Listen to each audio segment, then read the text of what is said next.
11 Warriors Report, Spectrum Sports. Check your local listings for channel and time and availability. Look, guys, this was the JT Barrett show, guys. This is the JT Barrett season. It's a referendum on him. To me, it's the most fascinating thing. You think about what he could be, Zach, when this is done historically.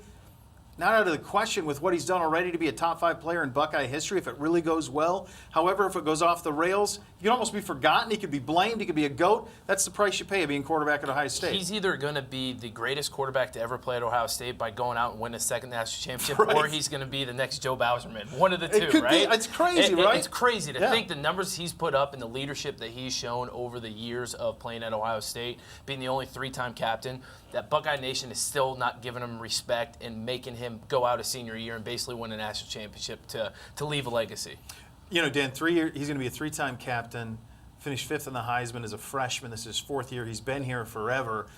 We can talk a lot about JT, but the other positions have to, specifically the wide receivers, have to develop and give him a little help.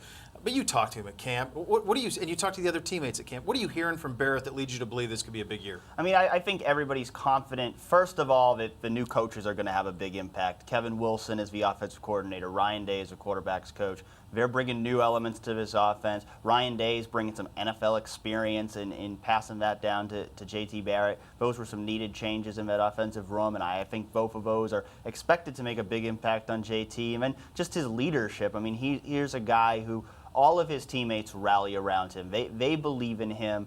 There might be doubts from some Buckeyes fans, but there's no doubts from Buckeyes players that this is a guy who can lead them to where they want to get to. You know, a lot of topic of discussion will be the backup quarterback. Kind of my view would be that if it's a short-term replacement for JT, I don't know if this is right, this is my hypothesis. If it's a short-term fix for JT, that'll be Joe Burrow. If it's a long-term fix, if he were to go down in week 2, say against Oklahoma, it could be Haskins because of the playmaking ability, the arm strength. Fascinating there. The other thing I would tell you is I wouldn't pay a whole lot of attention to Tate Martell, the weapon. I just feel like the kid's a redshirt candidate. It would be a waste of a year for him to have him out there running gimmick stuff. I would say if Tate Martell is somebody who you need as a weapon this year, then Ohio State has bigger problems offensively than they foresaw as the season gets ready to start. Much more on this discussion on the 11 Warriors Report, exclusively on Spectrum Sports.